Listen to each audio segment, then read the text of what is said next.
Hey guys, welcome to Zeus Fitness. I'm your head coach Grant.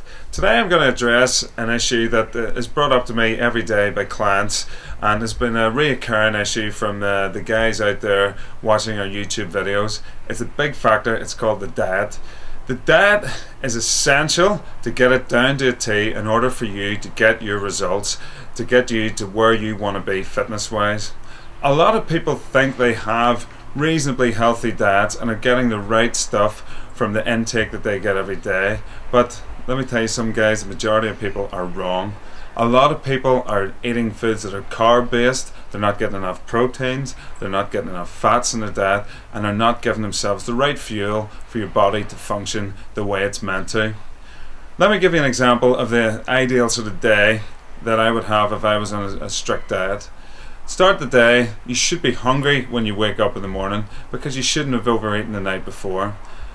For convenience, it's good to get porridge, oatmeal, have it with some semi-skimmed milk or water if you want to be extra strict. Slice some fruit into it, take some banana, get some blueberries in there, some pumpkin seeds, get it all in there.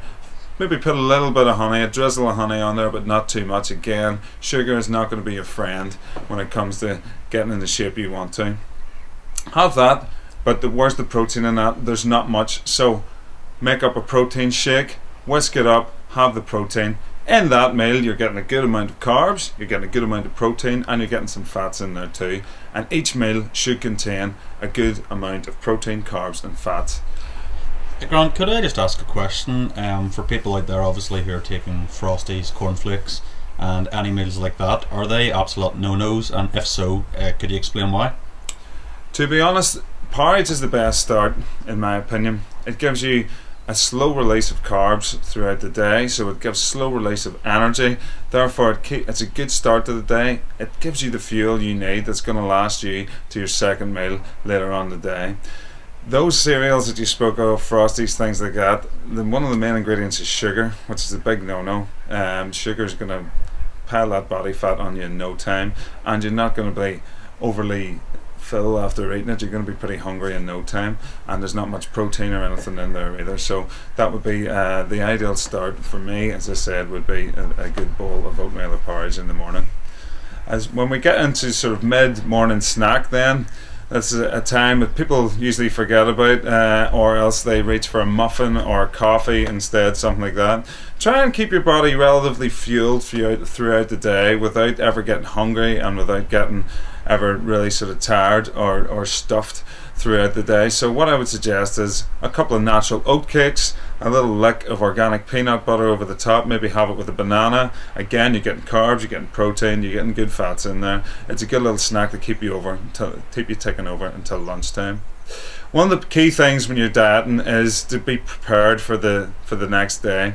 So what you got to do if you're going to work is get yourself a couple of lunch boxes and have the right stuff sitting ready so that you can eat it as you need it and not end up straying off the diet by eating something that you hadn't accounted for in your diet plan. So ideally bring a chicken fillet with you, some whole grain rice or some whole grain pasta, not too much, just a small enough portion but enough to sort of fill you up a little bit. Get some green veg in there too. I know it sounds like a lot of hard work bringing this in with you, but you can simply steam those veg the night before, make the rice in 10 minutes and get chicken fillets cooked in the George Foreman grill or in the grill, or steam it, or do whatever you got to do the night before. Have it sitting ready in a little lunch box. Have that for your lunch. Grant, could I just ask, if people don't have time for doing, making rice and work, or say chicken breast, like what's the alternative then? How would they get like a quick fix and still get a reasonably healthy lunch? Well, what you could do if you are caught short and you don't have the food with you or prepared, go to your local shop nearby. You can buy ready cooked chicken, you can buy mixed nuts, you can buy fruit and stuff in there. You can go and get yourself a relatively healthy snack there. What you're probably going to be more likely to do in bad situations is go and reach for a sandwich or something like that. Again, there's a lot of complex carbs in there, there's dressings, there's stuff in there that are really filled with trans fats and stuff, and you're not going to get the right amount of protein to carb ratio. Okay. So therefore I would try, and even it doesn't have to be chicken fillet, you can get a tin of tuna or something, bring it with you, it's nice and handy, you can bring that in with you. But again, you want to get a good balance of protein, carbs and fats in each meal. Right guys, that should take you down to your dinner time. Again, dinner is traditionally the biggest meal of the day, but it shouldn't be. It should be one of the smaller meals of the day, because after your dinner you don't tend to do an awful lot energy wise, and you take on the biggest amount of calories. So what you got to do is try and eat more during the day and eat a little bit less at night. Ideally for dinner you should be having your chicken, your fish, occasionally lean meats. Have that with green veg, some whole grain rice or whole grain pasta or sweet potato, something like that, in a reasonably moderate sized portion, not a huge feed. Again, a lot of people eat too much at dinner time and then they sit down and do nothing with those calories late at night. That's ideally what you should be having for dinner.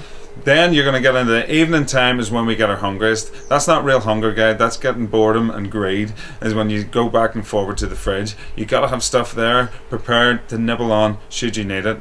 Ideally some unflavoured, unsalted mixed nuts, a handful of those, but again not too many. You get some good fats and good proteins in there, but just don't take too many of those.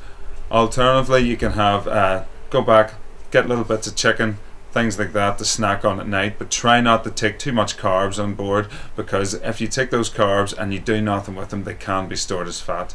And that sort of concludes an average day. For more of the diet plans and stuff, you will be able to get these on Zeus X, our product, which is going to be released Thursday the 20th. We will have a diet plan, a sample workout day, rest days of what you should be eating on a daily basis, and a food chart to show you alternatives should you not like those foods.